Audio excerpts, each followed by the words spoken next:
Melinda Leslie. I am an alien abductee experiencer and a Milab experiencer as well, Milab abduction experiencer. I know I'm an alien experiencer and Milab experiencer as well, because in 1989, on a last-minute fluke of a trip to Area 51 in Nevada, I had incredible UFO sightings. That led me to, because of having all those sightings, and it was 3 back-to-back trips over a 2-month period. I was living in Southern California at the time, so it was a 5-hour drive to Vegas. From Vegas, 2.5 hours out to Rachel, Nevada, and sitting out all night with a couple of friends having amazing UFO sightings. That happened on 3 back-to-back trips within a 2-month period, roughly September, October 1989. Something about having those sightings was like inserting a key and turning it, because I started to have memories come forward of childhood, infancy, childhood, teenage, and young adult alien abduction experiences up until, 1989. And I thought I was losing my mind. I sought the help of a therapist. I ended up working with a therapist for many years who did in-depth hypnosis, hypnotic regression. And sure enough, I was having alien abduction. And it continued to go even after that. So in 89, I figured out I'd had it from childhood, through teenage, through young adult. But then after 1989, I continued to have experiences. I've been taken with other people many times, what's called mass abductions, anywhere from 2 people, 5 people, 15 people, 20, 100, 150 people, So I've been involved in a couple mass experiences where those people have also come forward and talked about their involvement, so I'm not the only one. And then it turned out actually it happened before 93, but my first realization, so let me back, that I'd had a Milab abduction, but before that, there was harassment and surveillance going on. And so from 89 to 93, I had some harassment, surveillance, black helicopter harassment. Phone stuff happened, multiple helicopter harassment experiences, multiple phone things, being watched, being followed, being befriended by insiders, minders, scenarios, all these things, So those were already happening, but I wasn't aware that I had an abduction at the hands of humans or involving humans till August. And then, so I was having lots of harassment, surveillance, and minder experiences already. In fact, it turns out now I know that I was having that stuff prior to 1989. I know that now. At the time, I wasn't aware or didn't equate it that way. I didn't realize, now I know for sure it was happening prior. But I became aware after 1989 that those things were happening. And then all of a sudden in 93, I then had a very different experience in August and then November of 93. And in August of 93, I had an experience where I was taken from where I live by, I'm trying to just refresh my memory super quick here, because I've had 9 Milab events, and it's late, and James knows I've done a huge amount of stuff today, and so it's late at night and I'm a little bit tired.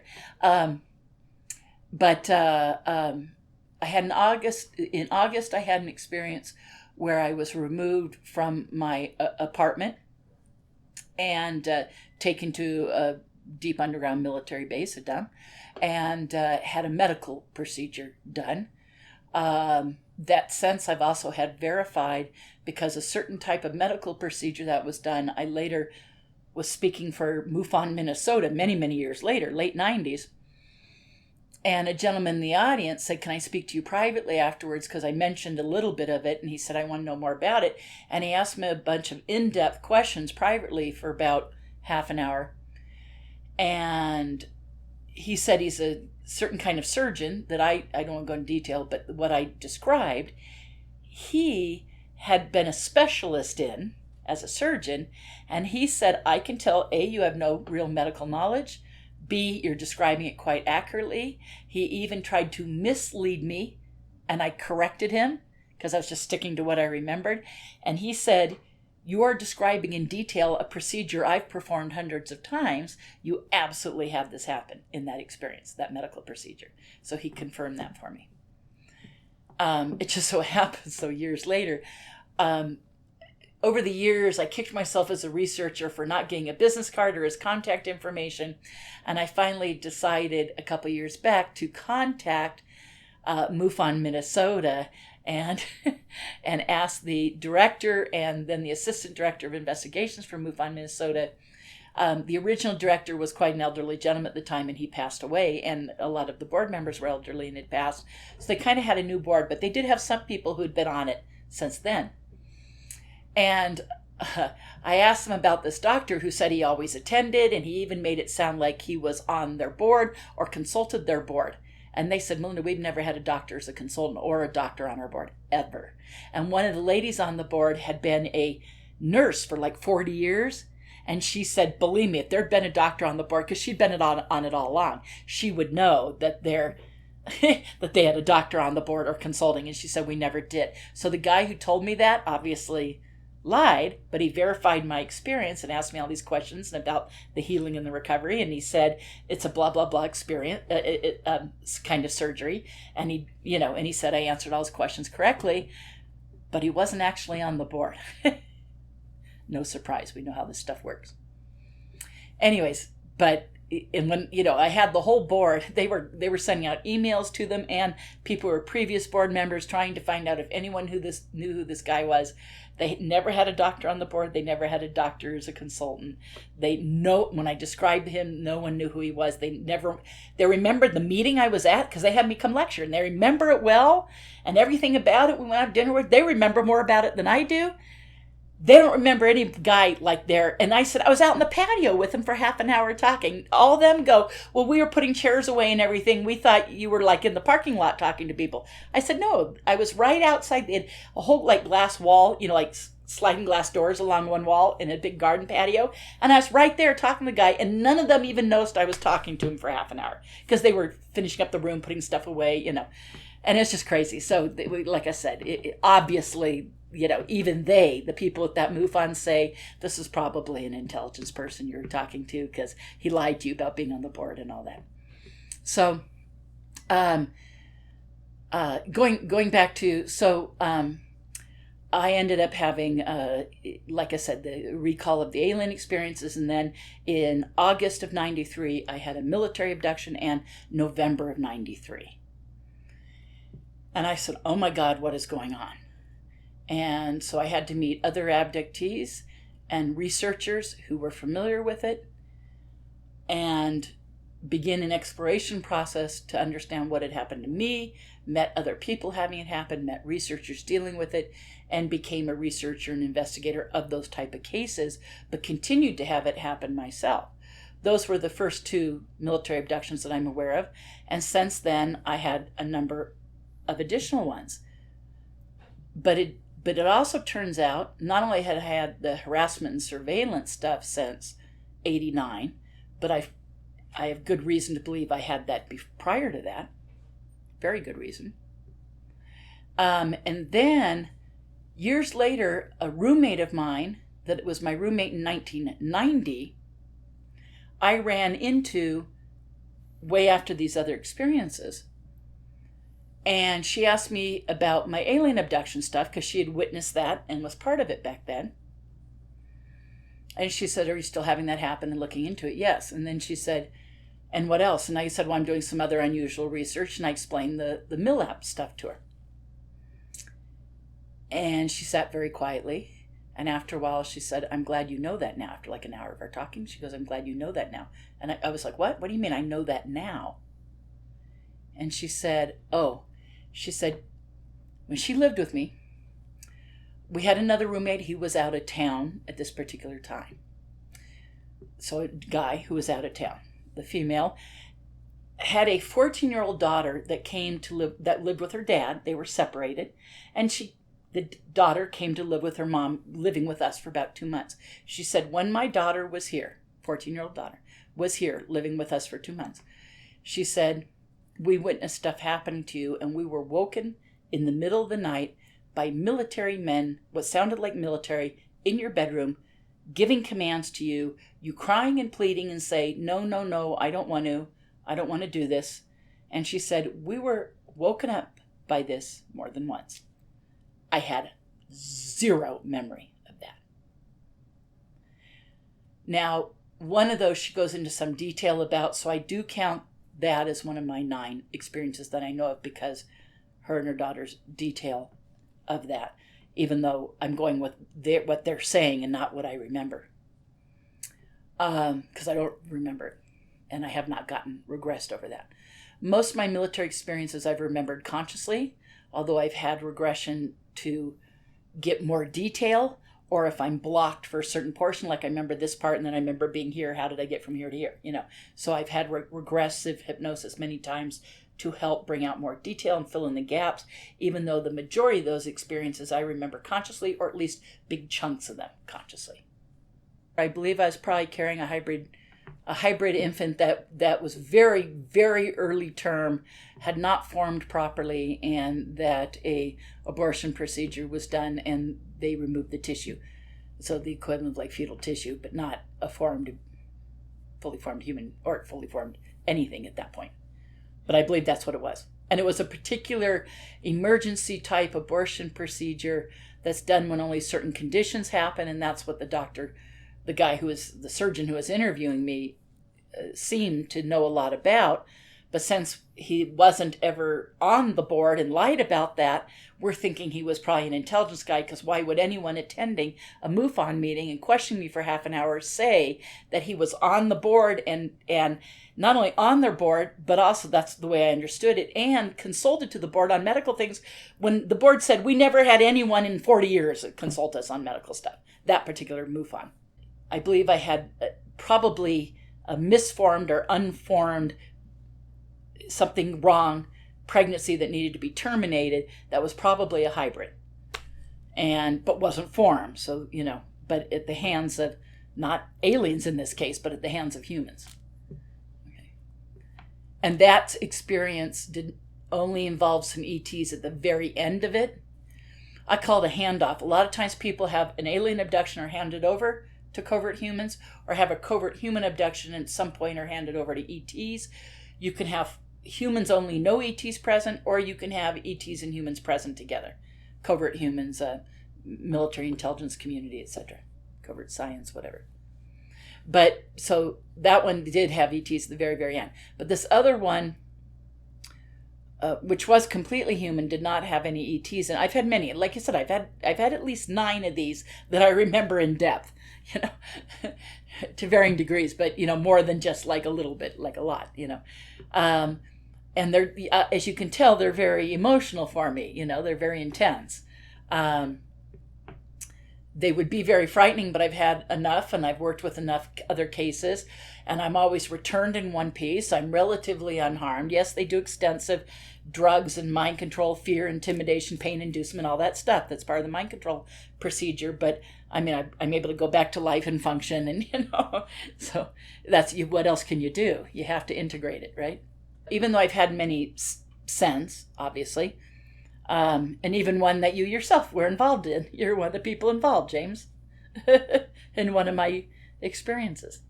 Even if you don't remember it, many other people who are part of that remember it quite well, and you should probably get regressive hypnosis, because 6 different people remember, and 4 of them quite a lot.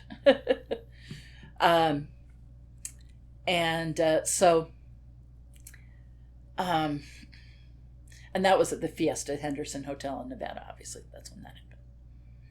I've been in one that had well over 100 people in, the one here in Sedona. If you want me to do that one. Yeah, here in Sedona, a military abduction with well over 100 people. And in that one, 5 of us were taken together, and I've now met another individual who is so I know of 6 people that I've spoken to about it that all remember being in it. I mean, very clearly. And but that's 6 people that I've spoken, me and 5 others, out of the fact that we all remember we saw well over 100 people in that event. But that was in 2011 here in Sedona, Arizona. Okay, so going back to the one in November of 93. I'm in bed, and I was woken up with what sounded like movement in my room. And now there's some kind of light on, but not my usual bedroom light. But there's a light, and I'm being woken up, but it's kind of dim, and I can kind of see. And all of a sudden, it feels like somebody's either rubber or not rubber, leather gloves parting, or leather, well, or could be not rubber. What am I trying to say? Like surgical gloves or something, So something like, it may have been like latex, or it may have been leather. I think they were thicker, like leather. Like I have ski gloves. They're nylon. It could have been like that. Some kind of thicker glove on parting my lips, like going. And I'm like, what? And I can tell that there's two large men in my room, but it's rather dark and I'm not seeing them clearly, and they're dressed dark is initially. As I'm waking up, I see this and I start to make out that these are two guys in camouflage, military guys in military uniform, camouflage uniform. And one of them, in fact, I think maybe I noticed this when I first heard them and saw them before I even parted my lips. In fact, I do know that. I think he touched my mouth, but then I see him with a little bottle, like a little glass bottle, and a stopper on it, and undoing it, and there's a dripper, like you remember used to use, like Neosporin nose drops, or you know what I mean, Okay, I think they weren't called that, but you know what I mean. Okay, so out comes this little, glass wand out of it, and I can tell that it's, some kind of wet thing, and he takes this. And he drops it. Then he had already was parting my lips, and with the other hand, he drops it in my mouth. And it was very, very oily, very, very thick. If you ever get them in cat or dog peanut butter, and they go, you give a pet peanut butter or butter, a cat butter, that's what it was like. I mean, it was like really oily and thick, and it was bitter. And I'm like, ew, I'm also kind of freaked out because I'm just being woken up, and there's people in my apartment, and I'm like, oh my God, I'm being drugged. But he does, and I'm just still half awake. Now, I may have been given some kind of drug already I was unaware of, but this is just what I'm remembering initially. I'm waking up, seeing these guys there after hearing movement in my room, touches my mouth, does this, whatever, parts my lips, drops this stuff in, and it's this heavy, oily substance. I'm going, yeah. Next thing I know, and maybe it was the substance immobilized me that I wasn't moving, or something had already been given to me. I'm unclear. But next thing I know is they kind of yanked me over, kind of like dead weight on the side of the bed. I had a queen size bed, long story short, right then. And they're up against it. I was in a little studio apartment, so my living room, my kitchen, my bedroom were one small room. And separate bathroom, of course. And they had a stretcher. And they scooted me over onto the stretcher. So I went, they pulled me, yanked me off the bed, kind of half lifted, half yanked, half lifted, onto the stretcher. I guess kind of lifted me, unweighed me enough to put me on the stretcher. And I think it was just balanced kind of on the edge of the bed, and maybe one of the guys was holding it with his knee, because as soon as they got me on it, they picked it up. So one guy's carrying me at the head, the other at my feet. They positioned me around the apartment. I think I'm starting to go out of it, I'm starting to kind of fight passing out. So I think whatever they gave me maybe did immobilize me to some degree and was causing me to pass out quickly. And I think I remember a little bit of a green mist in the room briefly. And then I think I blacked out. Okay. Next thing I clearly recall is, I'm trying to get this straight and remember this, because I don't want to confuse. Sometimes I confuse little parts of the August and November one because they were back to back, Okay, trying to remember. Next thing I remember, and I've been regressed over this, and I think I was literally passed out until I started to come to on either the back of a transport vehicle, like a truck or something, on like a shelf or a system that would suspend the stretcher. So I was placed in it on the stretcher. And I'm almost thinking it was like a military truck that would have like a canvas back on it. What do you call that? There's a name for those ones that have like a tarp, a canvas. So I think it was canvas. I'm not exactly sure. So it was either like a van, either it was like some kind of van, or it was a transport truck that would have a canvas shell. Kind of heavy cloth like. I'm not perfectly sure. It kind of goes back and forth, and it almost doesn't matter. I come to, and it's driving around, positioning. Maybe we even went through a checkpoint gate or something, and it comes to a stop. Hear the brakes, some kind of door. I remember it being open the back. There was a lot of fresh air in it, but there was some kind of gate or something lowered, and I'm carried off the truck, and I walked across, I'll just say a tarmac, an open, like a large parking lot or a tarmac. And there's a reason why I'm calling it tarmac in a moment. And I walked away. So I'm not sure why they had to park it there and walk me over here. Not that far, but maybe a couple hundred feet. And the two guys carrying me sit the stretcher on the ground, and there's two other guys at least there. And again, everyone at this point is in military camouflage, pretty straightforward. As far as I can tell, long sleeves, pants, combat boots, basics.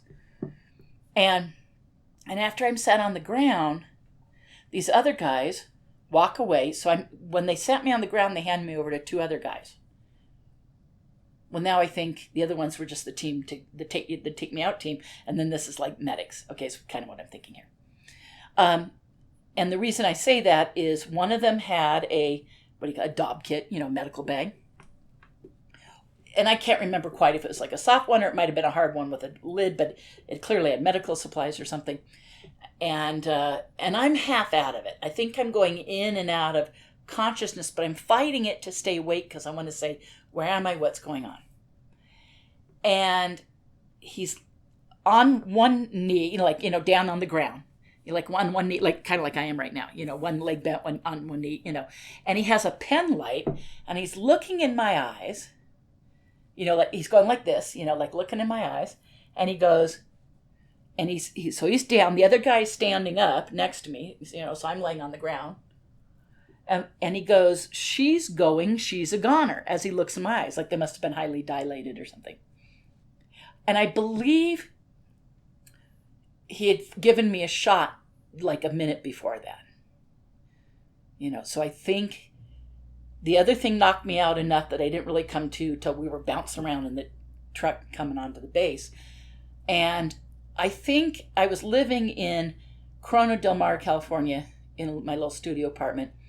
And I don't feel I was driven that far. I don't know how long I was passed out, but my sense was there's, the old El Toro Marine base out there. There was also the ones with the big hangars where they used to have the dirigibles in Tustin base.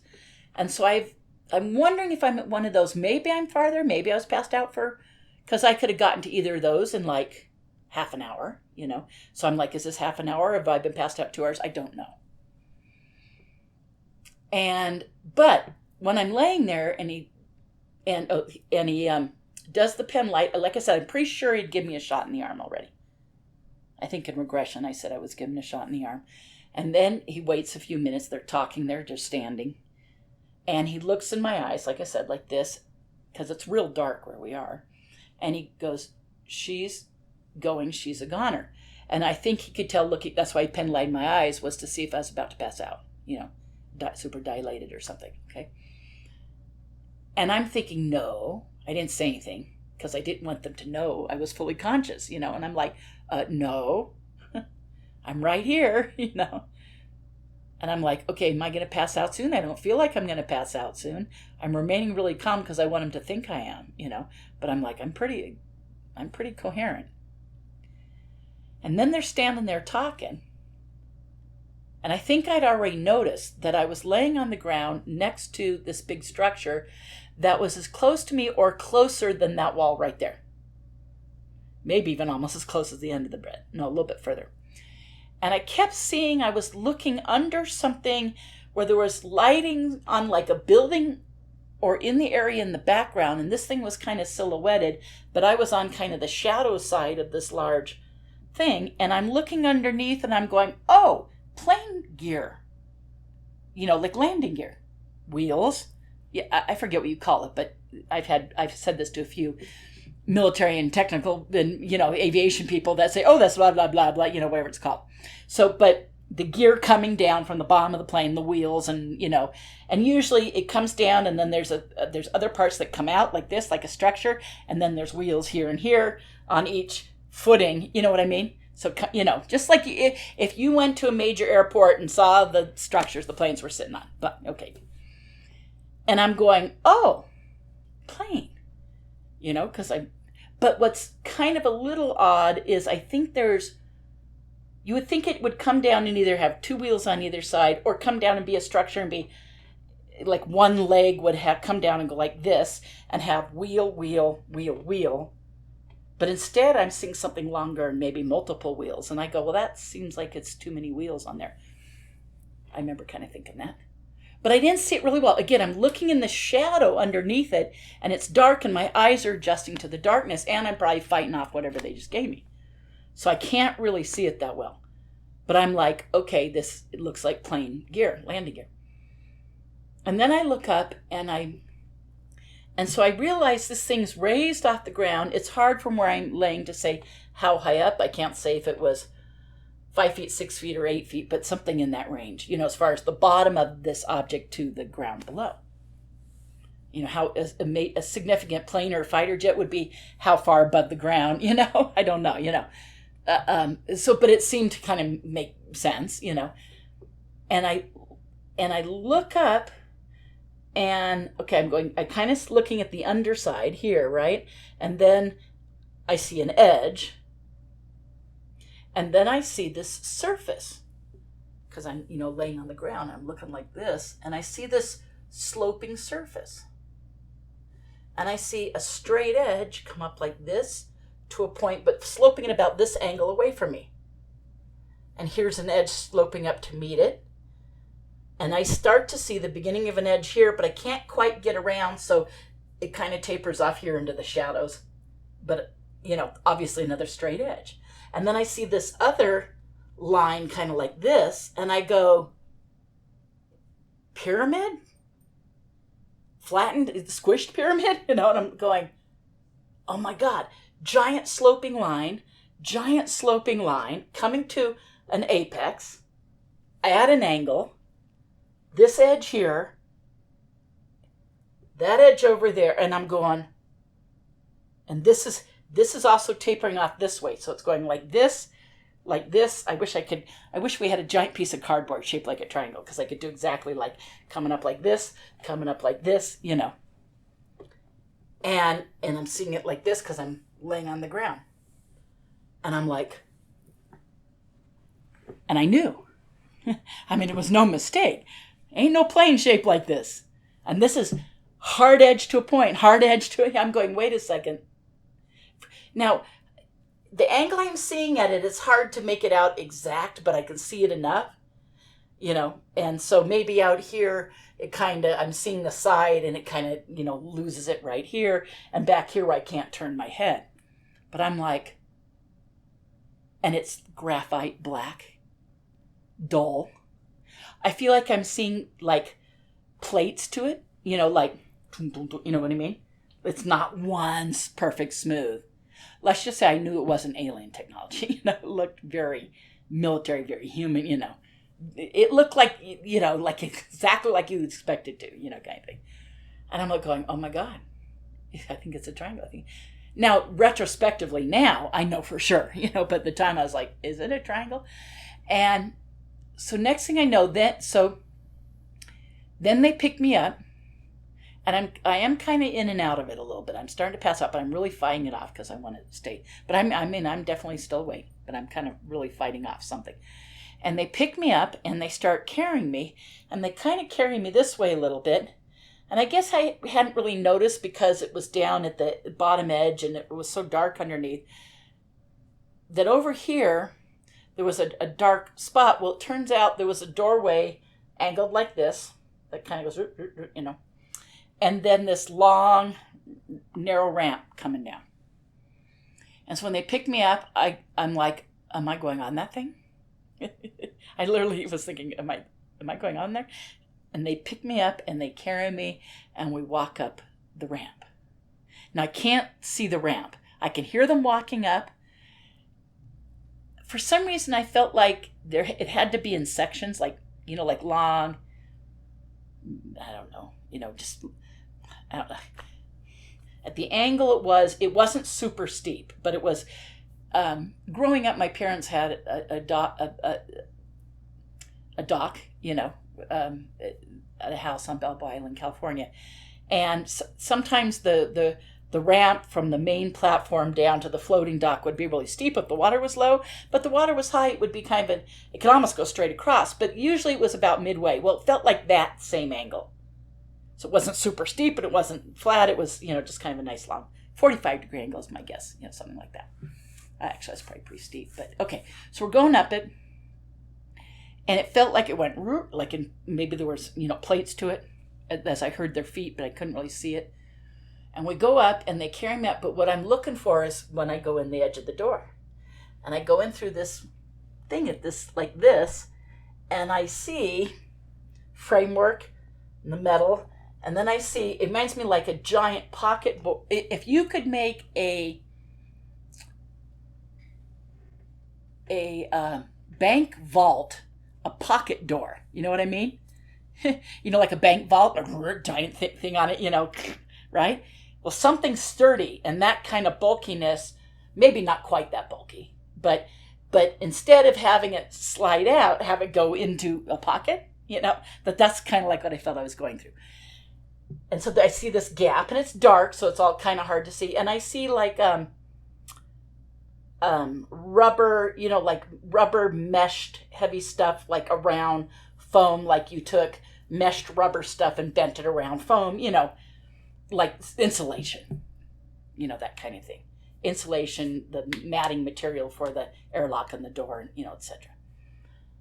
And I'm trying to like really see it. And then I see wiring and stuff in the hole and, and I don't know quite what I'm looking at, but it all just seemed very technical and, military equipment, blah, blah, blah.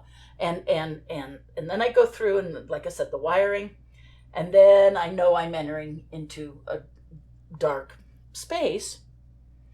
And eventually they kind of do, like they're carrying me like this, right? And they're trying to keep me level. So even though they're going up the thing, and then we go in the door, but then I hear the guys carrying me from this end step down on like a step, and I'm thinking they went in on like a brief little platform, and then there was a couple steps down. And it sounded like metal or aluminum steps, and to the best of my ability. And the thing seemed like maybe the whole ramp was in 3 pieces or something. Anyways, just from the sound of the way it moved. And then we step down, and they start to move me around, and it's very dark, but it seems to be like we go around some kind of large pole in the middle. Not pole, more like just like a big pillar. A pillar, that's better. Square, square or semi-square, like angled off pillar. And they take me behind that, and I can't, they're moving me around, so I can't see. I'm just seeing surfaces, and it's all very dark. And there's a lot of electrical things and some blinking lights and, whatever. But it seemed like military plane, kind of stuff. And they were standing up, carrying me. Maybe they were hunched over, because people have asked, were they bending over? What was the ceiling height? And I'm like, well, around the pole, I think it was, someone like your size could have stood, maybe someone super tall would be bent, I'm not sure. And they move me around, and I've been my dad used to sail. We grew up with boats. I've been in a lot of sailboats. I've been to boat shows and been in yachts and boats and bunks galore. And it's exactly what it reminded me of, like being on a boat. This angle, this angle, this angle coming down, like this, like a sailboat walking into the room in the front where there's 2 bunks like this, in a corner, and you walk in and you can stand up, but maybe as you go further in, you have to bend over. Okay, like that. So about that same size. Well, those, you sailboat from from the bottom where you're not the bottom that's under the water, but where you're standing, to above water. Maybe above water, it only looks 4 feet above, but when you're in it, you can stand up and you're 6 foot tall. You know what I mean? Okay, so that kind of thing. And they move me around this wall. And over here, now, either there was there was some kind of shelf hanging down, but with straps leading up to the wall. So strap going like this, boom, strap going like this. Just seemed, what do you call that? Like the heavy strap material, and maybe some kind of buckler fastener thing. Okay, came down like this, and then a shelf that I want to say was probably metal, but it also made sense that maybe it had some padding. Like this was some kind of bunker temporary situation, meant to be bunker medical or something. Okay, they slid me into it. I remember they kind of did head this way, feet this way, whatever, and put me. So the whole time I'm still on the stretcher, and I had a blanket over me. I had something draped over me, lightweight blanket. Anyways, but they put me on there like that. But it goes like this. So here's these two walls coming together, like I said, like a sailboat. Okay? And I see these slopes coming down. And I'm trying to look at it as they're putting me in.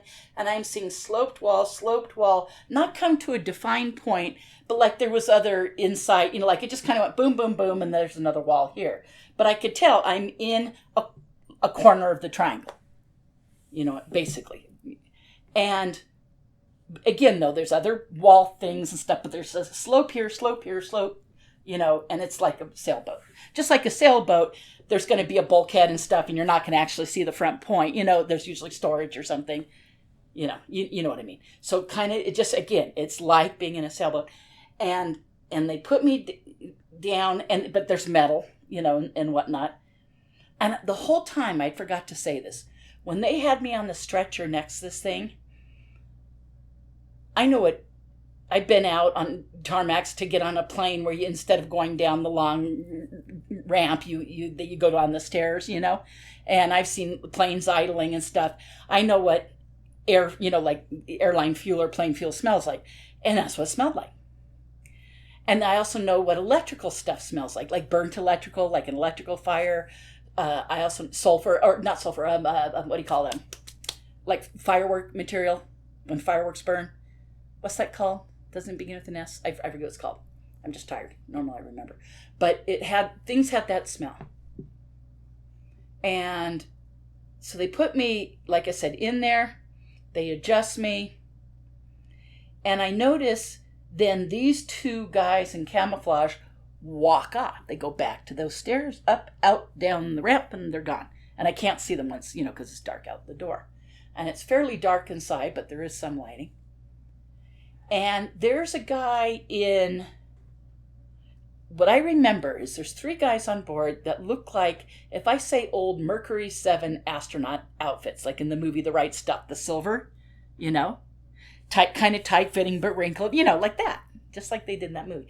That kind of a spacesuit thing. And obviously a ring here, and a few other things. So I'm going, okay, some kind of pressurized, I hate to say spacesuit, that sounds so stupid, but pressurized suit thing, okay? And kind of a dull silver is what I remember it being like, to the best of my recall.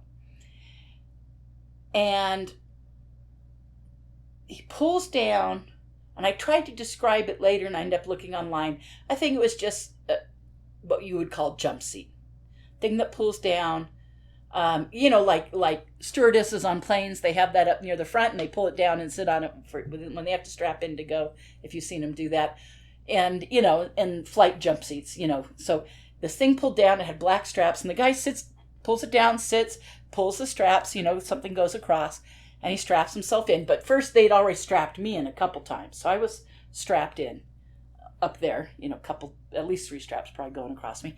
And then this is on the back of this pillar. And so he pulls this thing down. So he's only as far away from me as the frame of the window right there, or the end of the dresser. He's actually probably even closer than that. So I would say he's like, 4, maybe 5 feet away from me at the most. probably not even that far. And he pulls that down, he sits, and he straps himself in. And I can see, because the pillar's over here, so where I'm laying in this corner, I can see this way.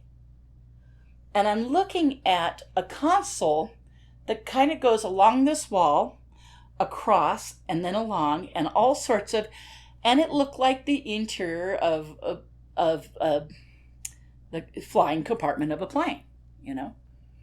Lots of things, you know, lots of levers and you know, just like all the stuff you'd see in a plane, lots of stuff.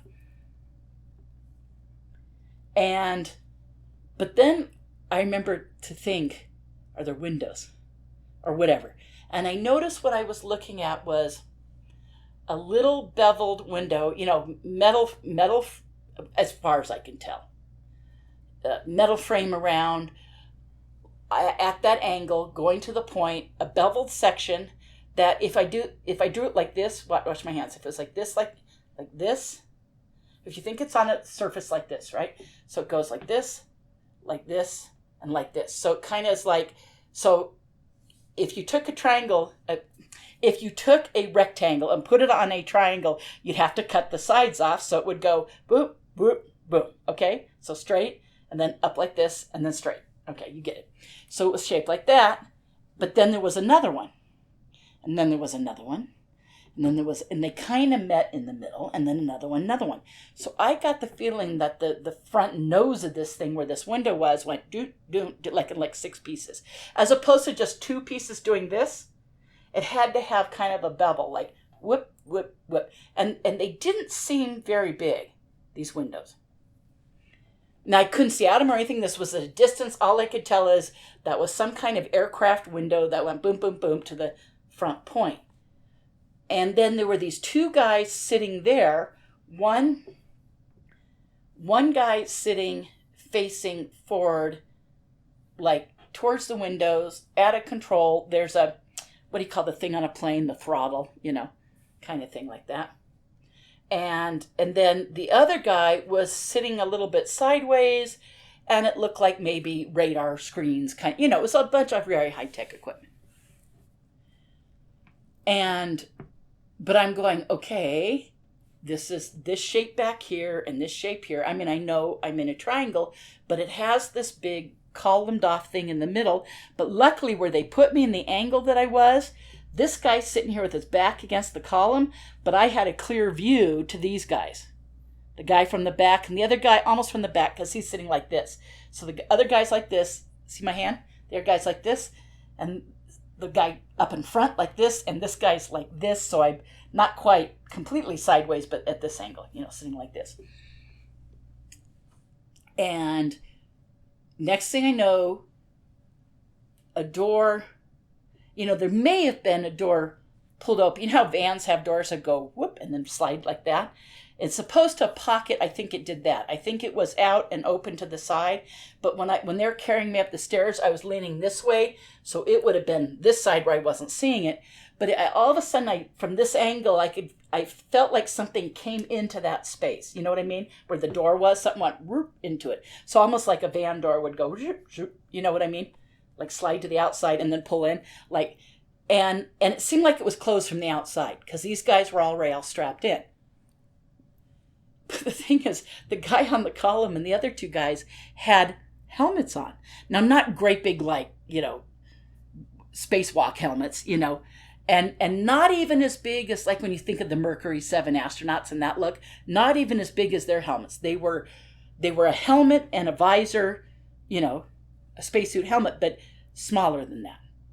Kind of like the Mercury 7 ones, but a little bit smaller. I mean, as far as that's the only thing I could relate it to, that, you know, most similar to, right? Okay. And the guy sitting there put his on, but I'm sitting there, I don't have a helmet on. I just am laying on this thing, strapped in with some blankets. Okay.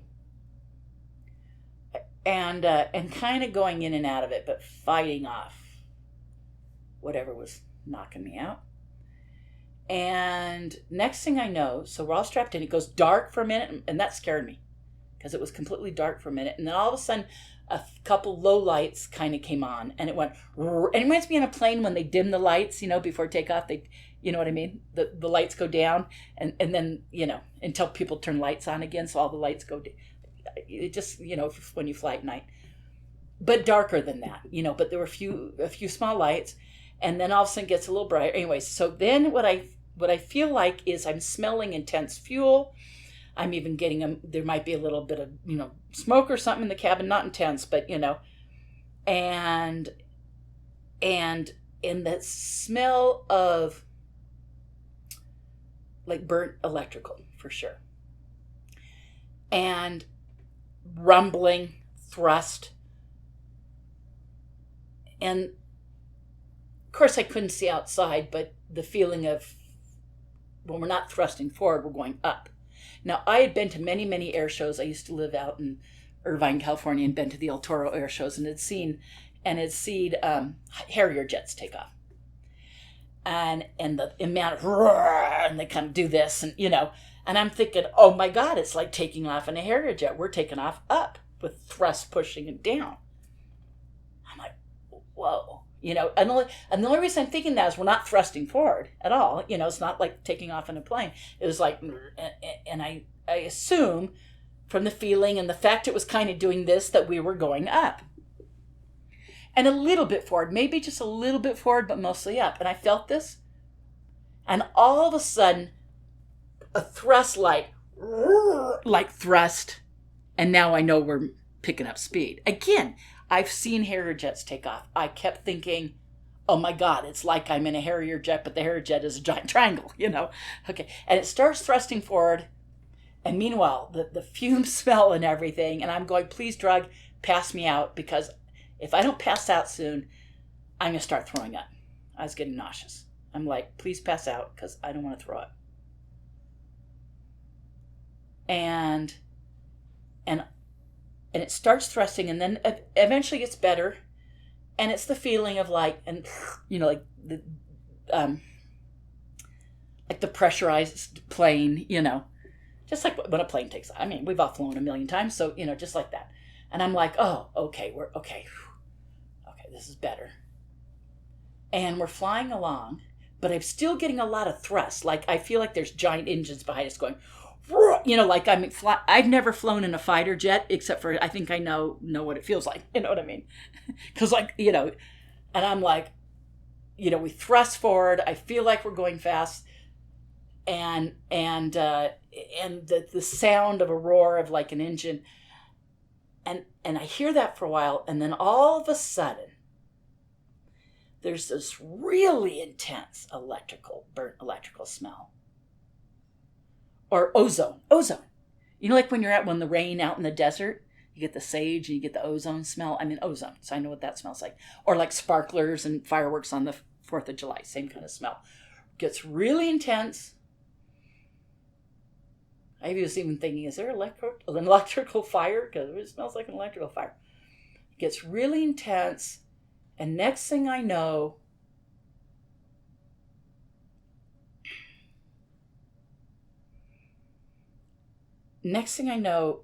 it's like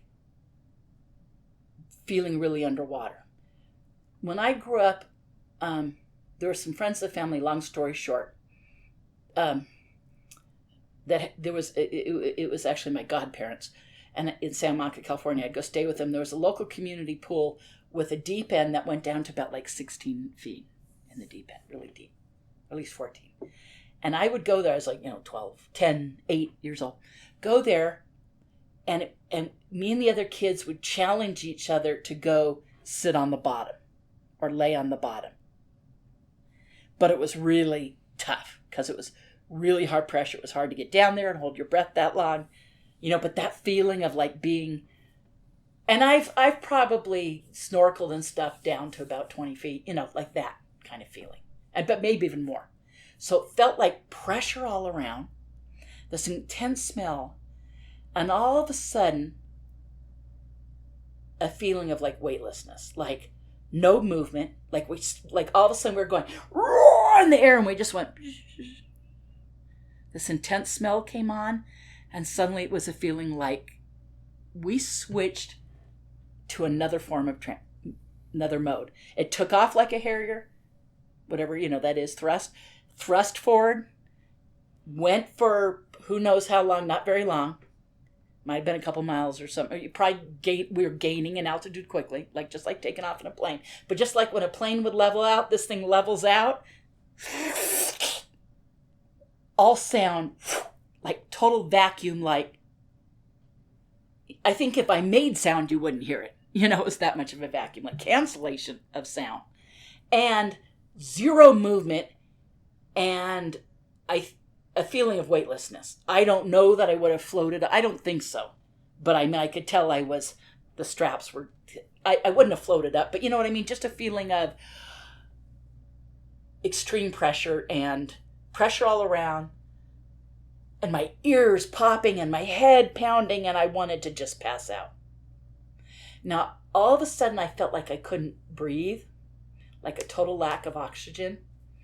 And either because I couldn't breathe, I passed out, or finally the drug took over. I was fighting it all along. And maybe at that point I stopped fighting it. You know what I mean? And next thing I know, I just, whatever. It's moving along, and I'm like, whoa, I felt like my head was going to explode, and I pass out. So they probably thought that whatever they gave me was going to prepare me for this, and I didn't need to be wearing what the guys were wearing, because they probably have to do all the time, and it's their protection. And maybe they didn't care that that it was bugging me. But I mean, they drugged me heavily, obviously more than once.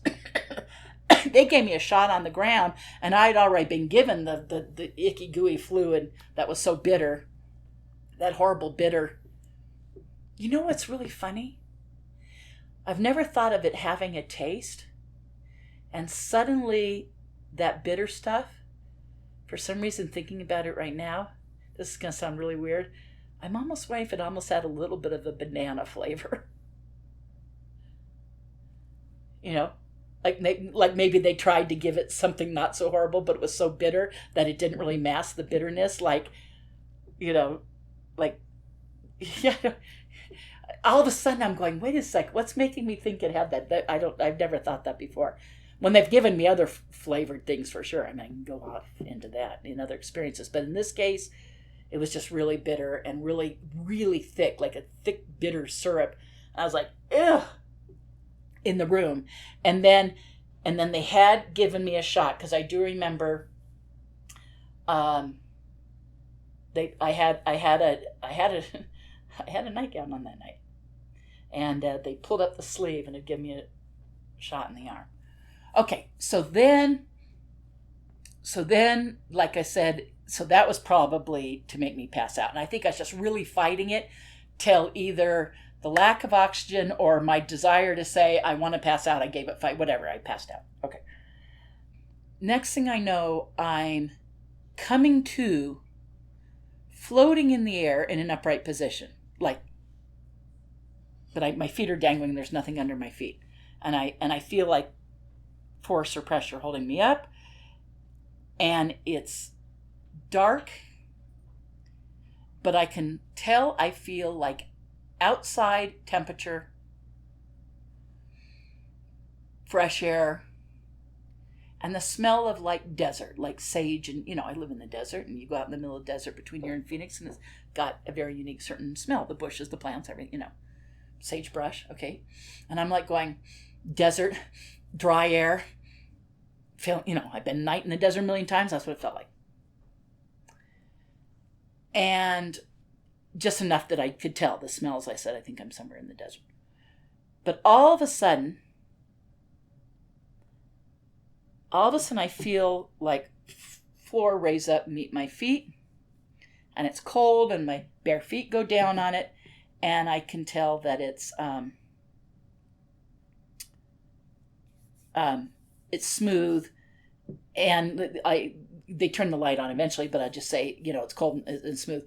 And next thing I know, and I like unweigh, and I'm standing on my own on the floor. I go like this, and whatever pressure was holding me, I'm now standing there, and all of a sudden lights go on, and I hear like whomp, like a big light switch, or like a big electro whomp, and all the lights come on, and I'm standing in a great big hangar, great big aircraft hangar. Polished concrete floor. There's lines and stuff on the concrete. And down at this end is a wall. And I can tell that there's windows like offices back there. And there's this big door, like a bank vault door thing, again, in the distance. And it seems to be empty. So I go to turn and look this way behind me.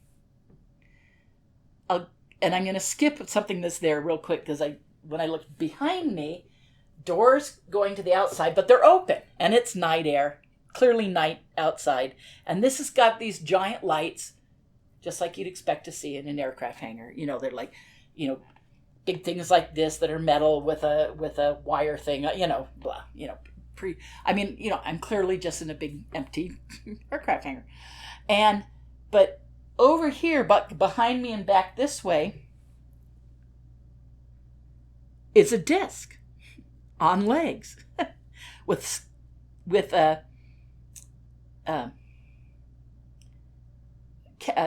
scaffolding. I'm just tired. Things are escaping my mind. Scaffolding, you know, and I go, oh, there's a disc part, but it looks a little rough. It doesn't look ET. Again, I'm thinking human, you know. I don't think that looked like an ET disc. I think it kind of looked a little rougher, a little older, kind of beat up, you know. And I'm going, disc? Is it ET? Is it, you know? And I'm looking all around like, are there ETs anywhere? But anyways, I'm doing this, and I look back, and over in this corner of the hangar are the three guys in the silver with the helmets on. And I'm thinking, okay, is that the same guys that were just on the triangle with me? And I'm looking there, and one of them points over at me and like hits one of the other ones and points. And a guy takes off his helmet, or, you know, takes it off, turns it, lifts off, and holds it like this. One of them, I want to say one of them already didn't have his helmet on. I'm not quite sure. Because, yeah, I think only one guy still had his helmet on. I think the other two didn't. And one guy actually also had a gun over his shoulder. And the one guy who still had his helmet on took his off as the other guy hits him and points, takes his off and looks. This guy holding the helmet starts walking towards me, and I'm just standing there going, why am I in the middle of this hangar by myself? What's going on? I'm scared to death.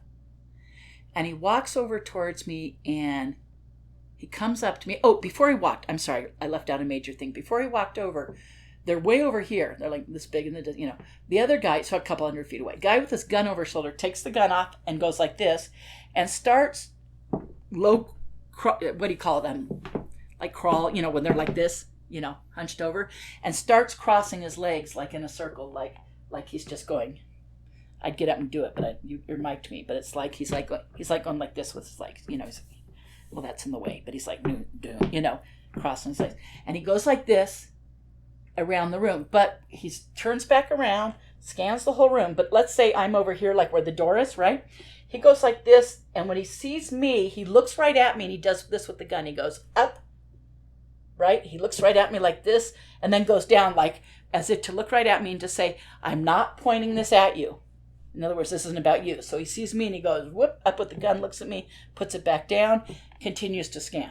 And I think he did it twice. Again, you know. And so I think I nodded like, yes, I understand. He's not pointing the gun at me. I'm not about to be shot. Because he literally went, this isn't about you. You know, he's just like something's wrong. He's looking to see if anyone else is in there. Then the guy who'd taken his helmet off starts walking towards me. And he comes over to me, and he stands right in front of me. He goes, he looks right at me, and he goes, he says, why are you still here? And I'm like, what? You know, I was like, I'm scared to death. I don't know I'm there alone. And here's this guy who I had already seen on the plane walk over to me and go, on that triangle, I should say, it's definitely a triangle. Because when I saw it laying there, I mean, on the inside, I mean, no doubt. And it clearly went up like this, thrusted forward, and went into some other form of propulsion. That was, quote, for lack of better term, anti-gravity. had to have been something completely different. Floating, no air, no sound. I mean, just whoa. Okay. But I passed out from lack of oxygen and or the drug. Okay. So the next thing I know, I'm floating. I land. Lights come on.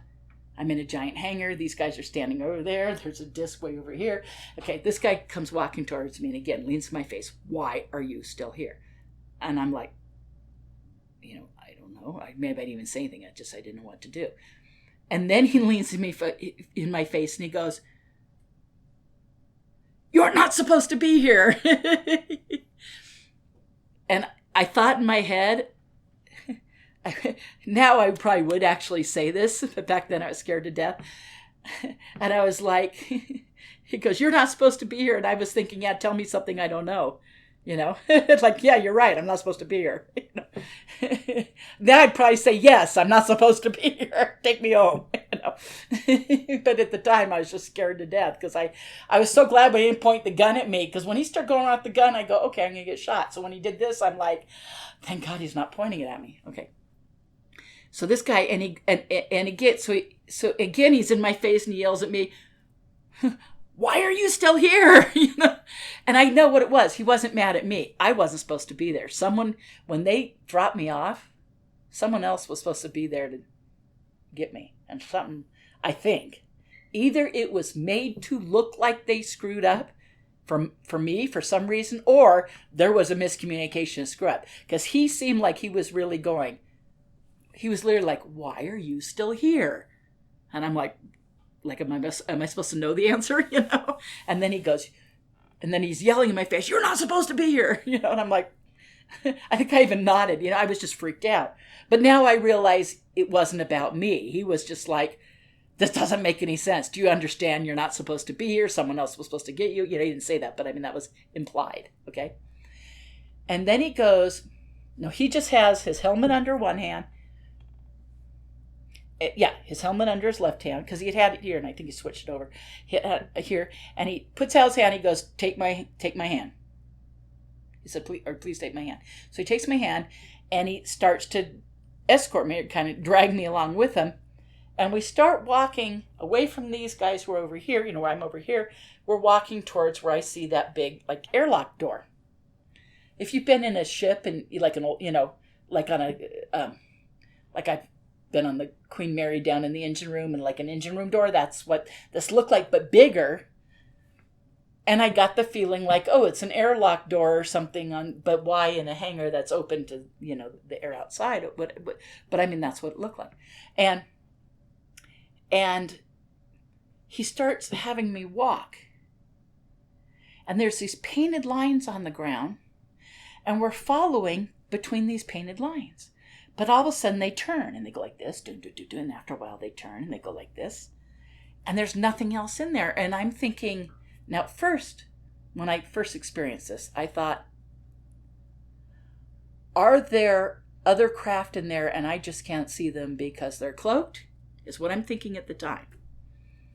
Because why are we going down this path that does this to get across when the door's straight there? Why are we doing this to get there, as if we're walking around stuff? Or is it just that he knows that those are clean or protected areas and you can't go in them? I'm like, all these things are going through my head. Why are we doing this? Until, get this. When I heard about 10 years ago, Dan Burrish being interviewed at the International UFO Congress up on stage by Rob Simone. Rob Simone interviewing Dan Burrish. Dan Burrish goes into the story of being at S4, and when they first took you there, you had to walk between these blue and red lines. By the way, the lines on the ground in the hangar were blue and red. You had to walk between them, and even though, you're going to the mess hall, it's there. You're going to the office, it's there. You have to go do. But some of the guys, when he was first trained, said they would just go rip and walk straight there. And they're like, well, why am I having to go like this and you're getting to go like this? It was a training thing. And you had to go you had to walk between lines until they told you you didn't have to. It was just, it was a training trust, whatever, I mean, he explains it. But I thought it was completely crazy. And I'm thinking, is there stuff there I can't see. Why are we following these lines? I mean, he just said, follow me. And he did this. And he led me through these lines. And it wasn't, I mean, we're talking, that experience was in 93. What was it, 2010, when Rob Simone interviews Dan Burrish on stage. So 2010. So all those years, I'm like, that makes no sense. Maybe my memory's wrong. I'm just nuts, whatever. And then I'm hearing Rob Simone, interviewer, researcher, investigator, interviewing Dan Burrish on stage at International Congress. And Dan Burrish says, when they trained us, you had to walk between these lines, and you at first you didn't know why were you following this weird path, and after you got to a certain level, you could just walk across. But and I'm like, oh my God. I mean, my jaw was on the floor. I'm going, that is exactly what this guy did with me. So I think this captain of the triangle, have been able to walk straight across? No doubt. He walked across lines coming to me. He walked straight to me. But when he takes me, no. Because he's got to follow procedures, because I'm someone who's never been there before. So he knows, she's never been here, you follow the lines. And it was exactly what Dan Burrish said. And I always doubted the Dan Burrish story till I heard that. And when I heard that, I went, oh my God. It is, what a weird, unique thing that was identical to my own experience. Okay, so then we go through the door. Well, first, okay, we go through the door and we leave polished concrete, dirty polished concrete with lines and shit, okay? And then there's like a little wood threshold or whatever. And next thing I know, we're on linoleum and we're in a hallway, painted walls, linoleum.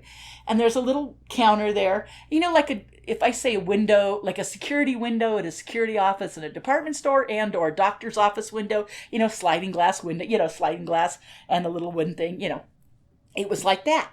And it was open, and he leans in and he goes, where the hell are they? Like there were supposed to be people in the office. Like it's literally like a security office. That's what it was. And he goes, damn it, where the fuck are they? And I'm just standing there in the hallway, and he's literally like, stand right here. And he goes, damn it, and he pans on the counter, and he comes back over. When he comes to me, he's real nice. He says, give me your hand again. Okay. And we go down this hallway a little while, and then all of a sudden it makes a right-hand turn, and it goes for a little while, and then all of a sudden I can tell that there's like asphalt. And I'm going, okay, I'm looking out at asphalt. So the linoleum gave way to a little bit of a concrete area, and then the concrete to asphalt. And next thing I know, I'm looking at a road, but it's a tunnel, because I'm seeing a slightly smoothed over or plastered over roughy bump, like what would have been rocks, but with plaster, or some smooth thing over them, but rocks behind them. So uneven, kind of lumpy ceiling, but meeting like smooth walls.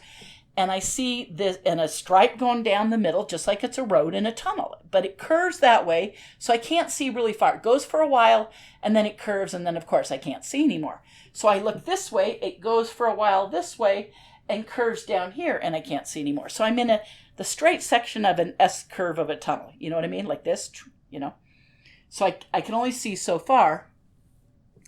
And along this wall, there's doorways, doors and like utility closets and stuff along this wall. And he says, stay right here. And I'm just right in that opening to the tunnel. And he says, stay right here. And he walks this way, and he goes down. And there's someone that I can't see, but there's like another tunnel, and he's talking to someone. So he's staying right here, but he's yelling at someone. And it's like a lower guy who said, yes, Captain. Of course, Captain. I don't know why, Captain. I'm hearing a muffled conversation. But he's yelling, and the other guy's, yes, sir. So he comes back like he's walking towards me. But he's over here, and he's not coming towards me. And I'm thinking he's going to come over here. I'm like, what's going on? And there's doors across the other side of the tunnel. And I'm like, is he going to those doors? And next thing you know, he starts to walk past me. And I go, where's he going? I turn around.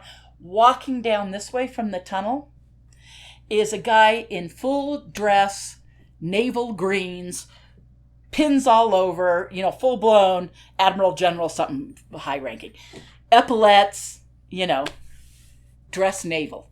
But now, when I say dress naval, I don't mean the black and the, all that bullshit.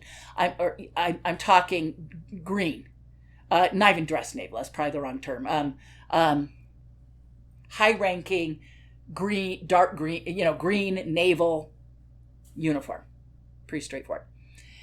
And hat on, braid on the hat, the whole thing. I mean, lots of pins, wings, bird, something, I'm thinking naval air or something, whatever. I mean, I don't know. Believe me, every time I have one of these experiences, I go research online all the different uniforms. And that's why I know, it's a naval uniform versus, because you think, green, it's Army. No, this is naval. Okay. And with him is a guy in tans, guard, short sleeve, tan pants, basic naval.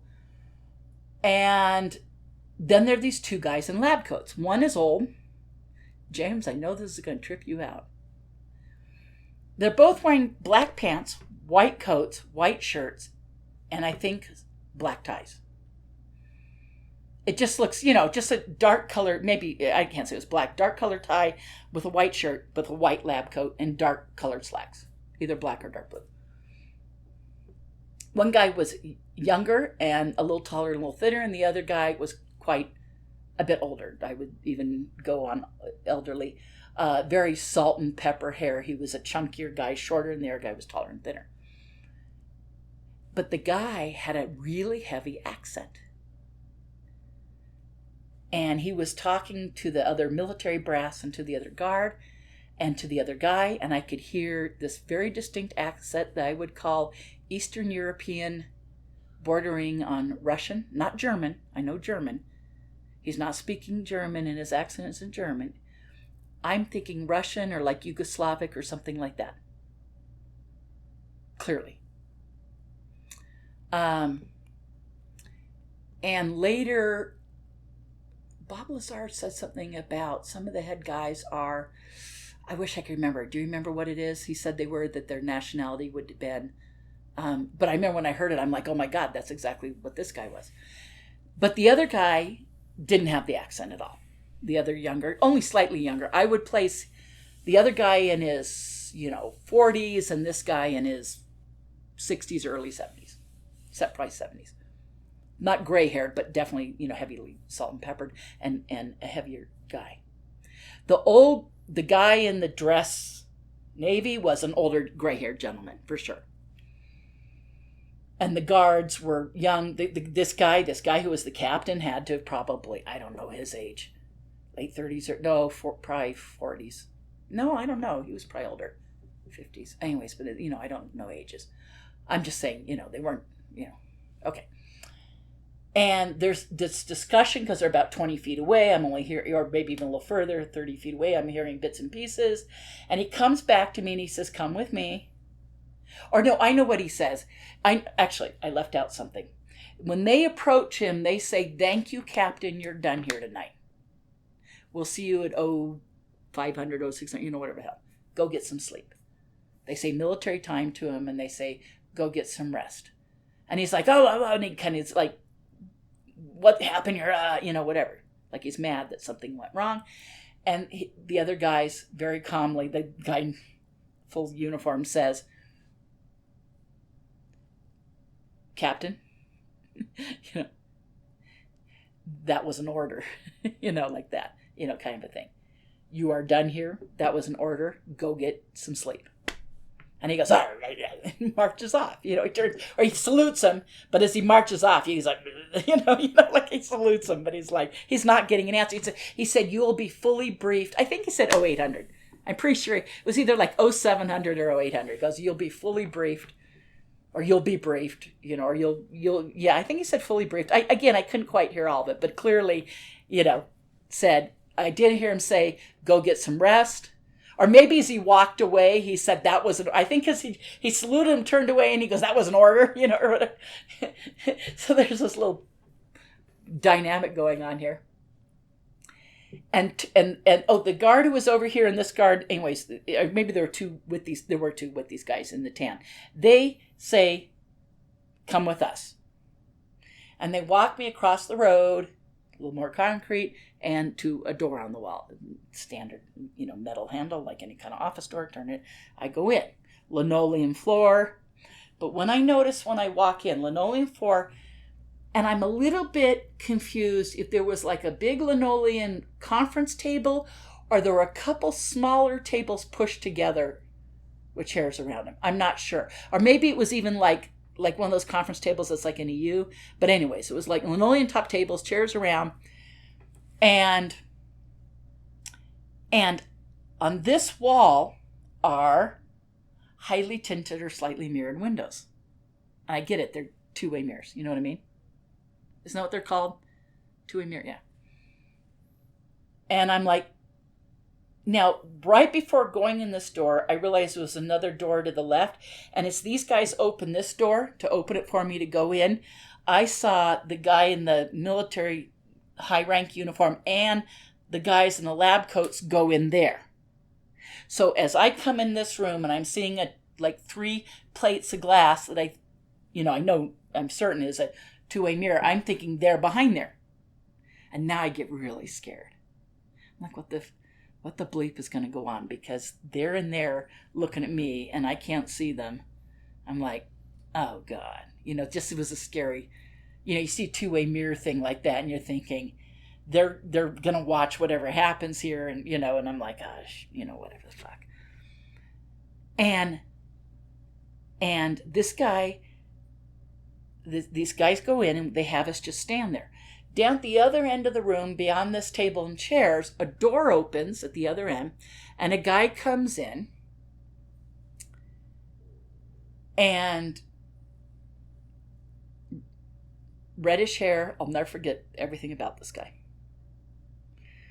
And he walks in, and he grabs one of the chairs from the tables, and they're just, when I say chairs, they're like stackable, not folding metal chairs, but like the kind that have like a aluminum frame that goes like this. And then it's got 2 little things down here, but it's one piece of metal, like that kind. And then a molded plastic seat, that kind of chair. And he grabs one, slides it across the floor, just drags it, across the linoleum, spins it around. Oh, I take that back. He didn't do it. He comes in, one of the guards walks over. I almost forgot this. One of the guards walks over, grabs one of these chairs, slides it across the floor like 20 feet, spins it around, and says, sit.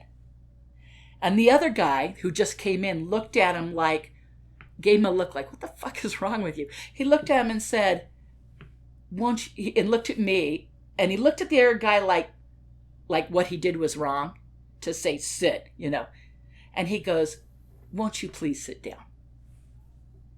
He goes, I'm sorry for his behavior. He apologized for the guy. He goes, I'm sorry for this brute's, behavior. Won't you please sit down? And I'm thinking, do I have any choice? I'm scared to death at this point. I'm scared the whole time, but I'm just like, what the hell? And so I sit down in the chair, and in comes the young guy in the lab coat, walks over here, rolls up I had a nightgown on that had like elastic down here around the sleeve. James, look, see what I'm doing? And it's just a really thin piece of elastic, and it kind of, floofy sleeves. He pulls it up. I don't know if you've ever done like that with elastic, but it's almost like getting a rope burn, He goes, but he pulls it up really quick, and he went like this, needle, and goes, I think he wiped it with something quickly and goes, blip. And I'm like, wait, he goes, I go, ow, when he does that. And then, and I'm like, shit. Gives me a shot. And wipes it. And then the other guy's pacing. Now this guy had short sleeve shirt on, but epaulets. And had a ranking of the epaulette, I think 3 bars, which I think is captain. 3-bar epaulette, but just a short sleeve cotton tans, dark bar, 3 things, short sleeve tan and tan slacks, like the guards, but I don't know, it seemed a little more pressed. It seemed a little, but definitely the epaulettes on the shoulder. But same thing, I think. He just had the epaulettes. And he's, like I said, pacing back and forth. And I'm sitting there, and he comes over and looks in my eyes. But as he's pacing, I start to see trails. I'm like, oh, shit, hallucinogenic something, because I'm seeing the movement. And then he comes over and he talks, and there's like a delay, like his mouth moves, and then I hear the words, I'm like, whoa, I'm like seriously spacing, Mouth moves, and I hear the words, and there's this delay and trails, and, and colors, and I'm like going, whoa, I'm like high as a kite. And he comes over and he says some things, and he starts to say things. What are we going to do with you? Do you know the problems you've caused? Blah, blah, blah. And I think now it's all just bullshit. It was meant to be intimidation. At the time, I thought I was being threatened. I was. But now I think it was to scare I know exactly now. He was scaring the crap out of me. Yes, I was being threatened.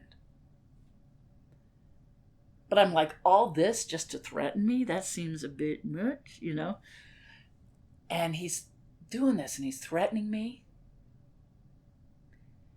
And saying, what are we going to do with you? Do you know the problems you've caused? Do you know how difficult you are? Whatever. I'm like, what? And I felt like going, what have I done? Like I was being accused of something, but I didn't know what it was. And then eventually, get this, he says, take her out of here. And another guard comes in the door, and he says, take her out of here. Both of them pick me up by the arms, and in this really altered drug state, they take me across the road into I think I'm in a utility closet, and it's dark.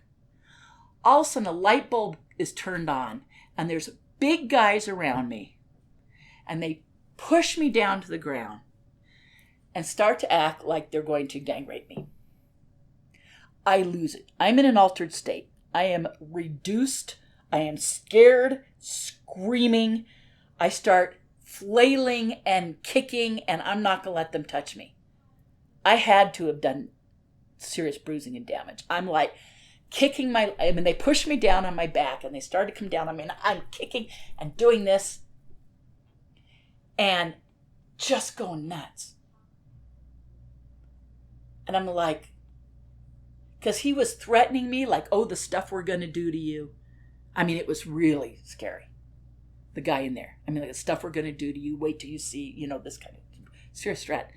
And I thought they were going to kill me right then and there. I thought this was a group of these guys, big guards, going to just beat the crap out of me.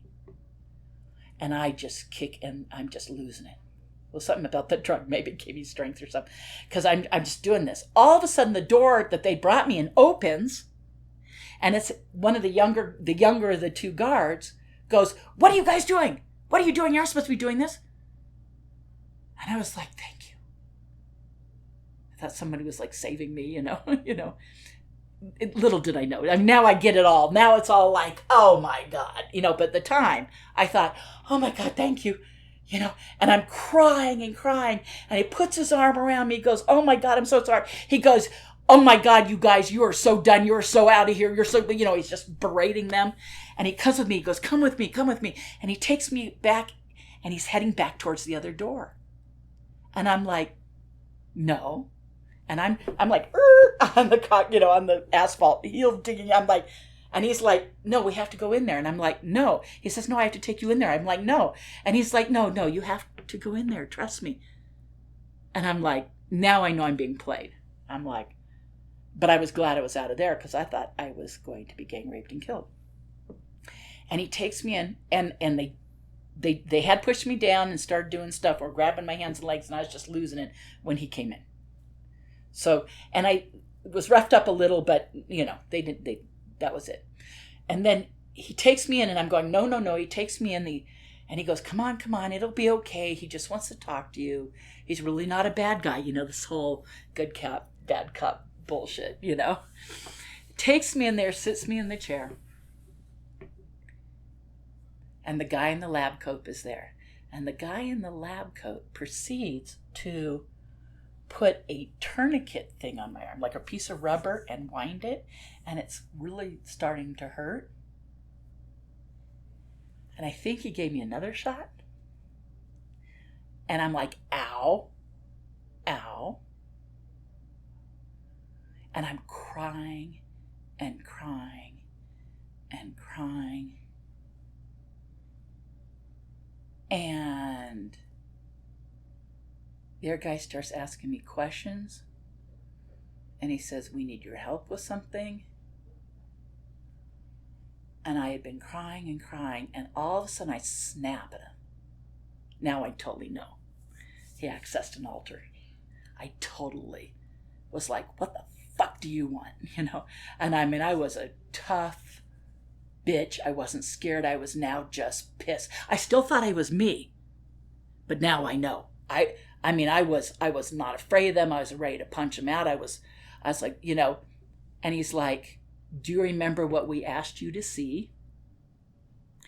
Brings out has on the table already, pencils, graph paper, like a pad, graph, graph paper.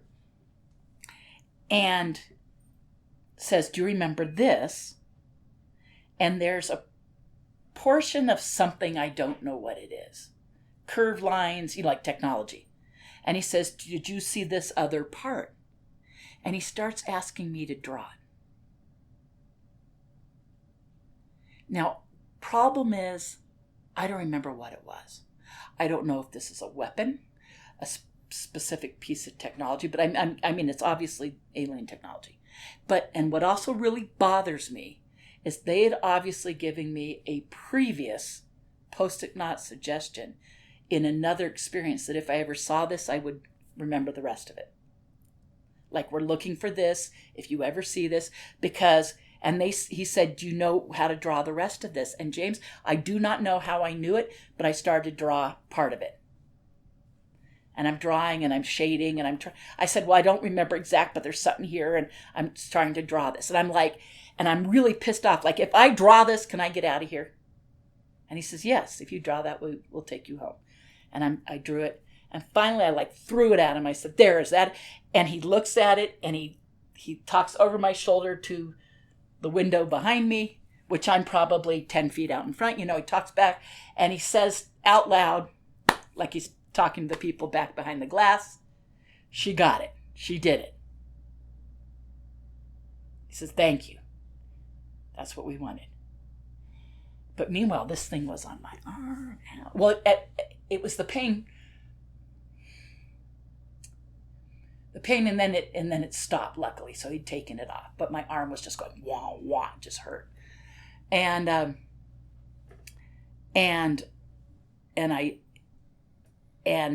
was just like spent. I'm just like. And it took a lot. Portions of this I'd remembered completely consciously. The point from when the guard took me back in the room, and I remember the tourniquet and the pain and being given another shot. But then I was blocked, and I knew that something had happened between there and when they took me out of the room. And I go, what is missing? What is missing? And it took like 12 regressions to get to the fact that I had drawn something.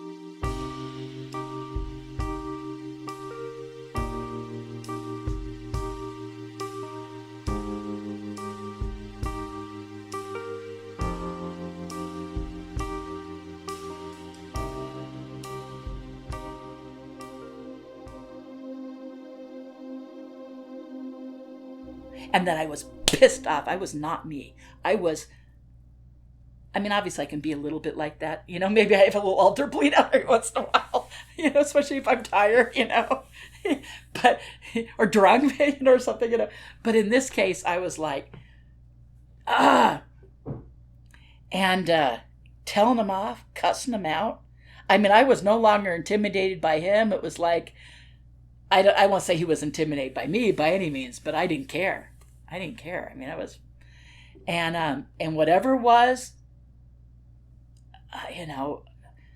I drew it. I didn't understand, something was there. I'd have to remember what was there and how and it was just a little part. It was just a little thing off of it or whatever. But he said, that's it. She did it. That's what we wanted, and he said it to them. And he said, thank you. Thank you for your help. And he kept saying, Ms. Leslie, now he's Mr. Nice Guy because I gave him what he wanted. Thank you so much. You were a big help. Thank you, Ms. Leslie. And I'm like,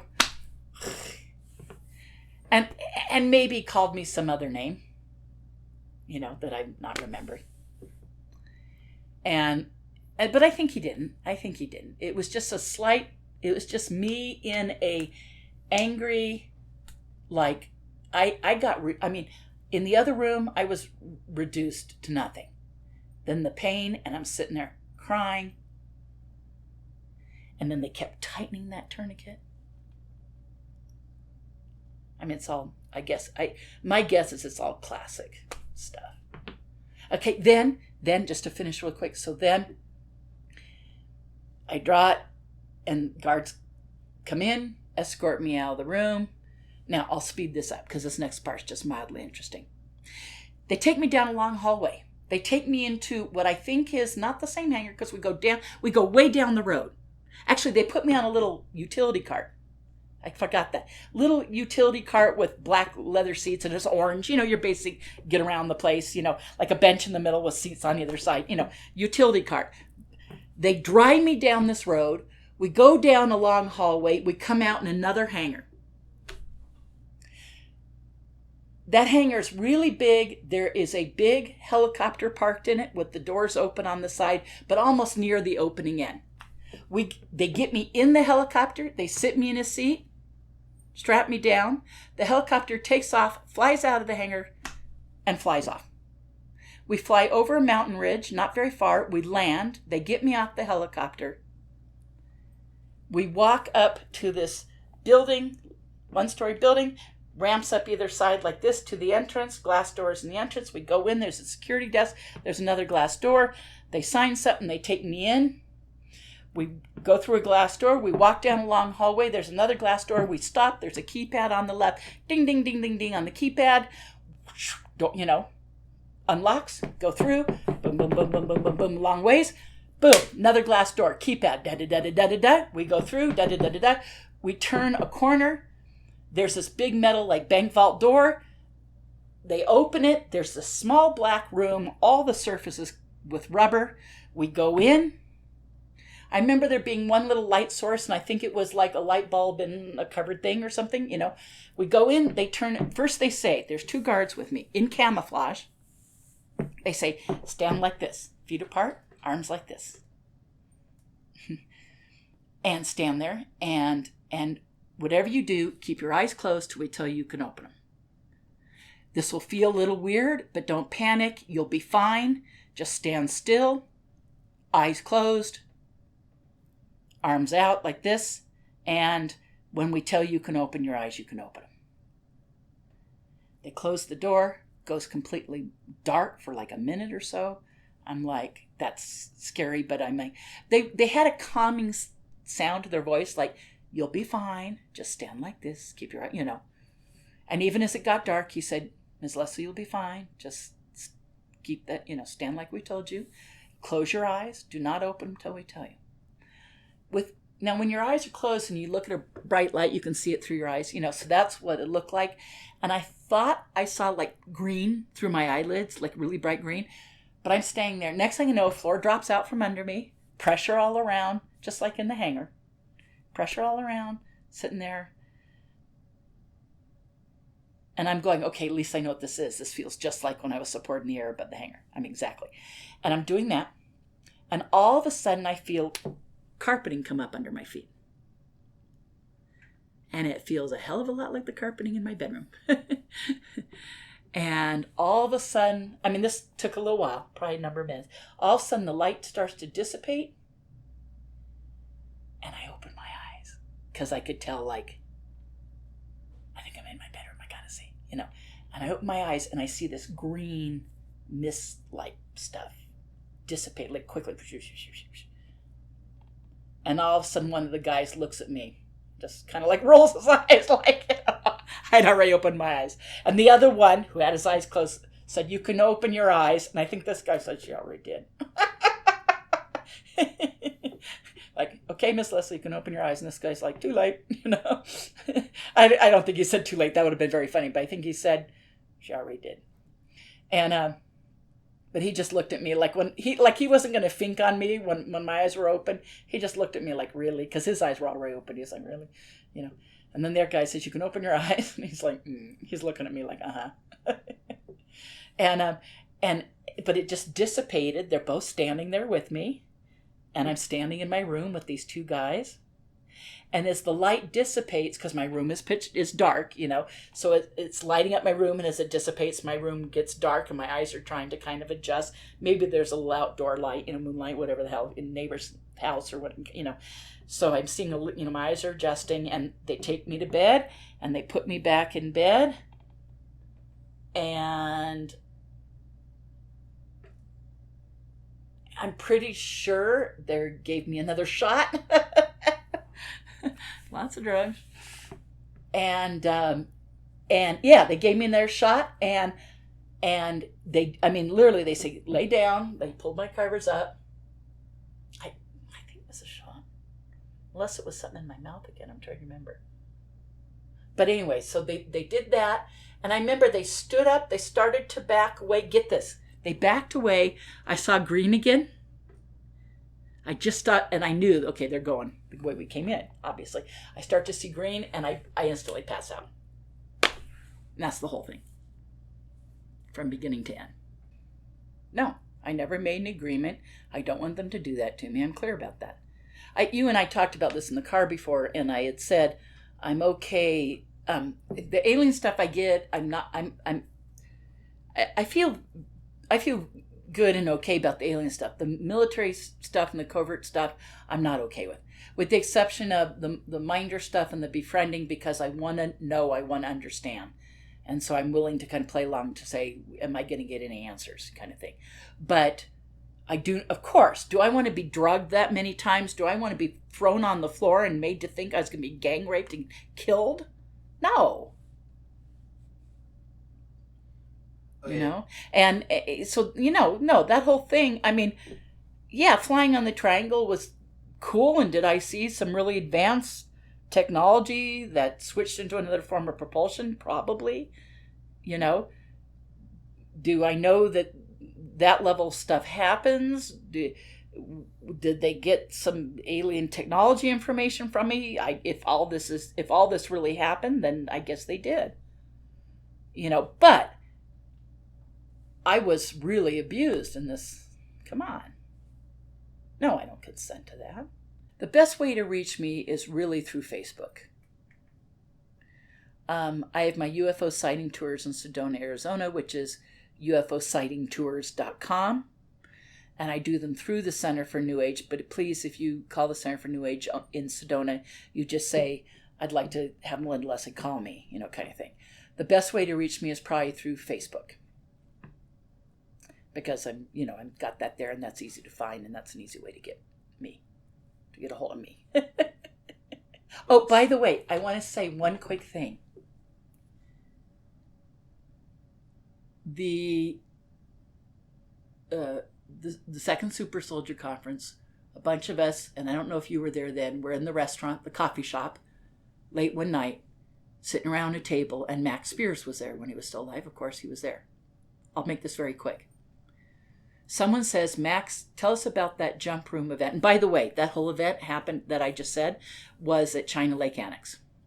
And Max starts going to a jump room thing, talks about the building, the entrance, the security things, everything. I had never, ever shared any of that experience ever with any of those people in any way whatsoever. Max talks about this jump room event, and it is the exact same place, the exact same facility and everything. And when he was in there, we figured out it was about exactly 20 years after I was. Or 15, I forget. I forget now. It may have been 15, whatever. When he was in there was 15 to 20, I'll say 15. 15 years later after me. And get this, the only difference in his whole recall of the room, of the tunnel and the doorways and everything, the only difference was when I said they went up to a keypad, and it maybe had a thumbprint. I remember them doing a code, and maybe they went like this, okay, on it. Max said, they went up to a keypad, went over and did a retinal scan. put their eye up to a thing, did a retinal scan. And that was the only difference, was at each glass door was a retinal scan as opposed to a keypad. And it was either hand or thumbprint when I did it. Like they did it and maybe they touched it. But with him and the guards that were with him, anyways. And so those years later, everything about this building, everything about the way he described it, the door on it, the black rubber room, I was blown away. He's sitting there telling everyone, and I felt like he was telling my experience. And the only difference was at each of the glass doors that there was a retinal scan with him and when there wasn't with me. So in other words, they updated the security technology. And I was just blown away because, he was obviously in the same place because he described it completely the same way. I was just like, holy shit. And it was, and he's describing it to me like 20 years later. What I'd have to think of 93 versus what year was that? 2012. So I'd have to think of, whatever the difference was. You're welcome.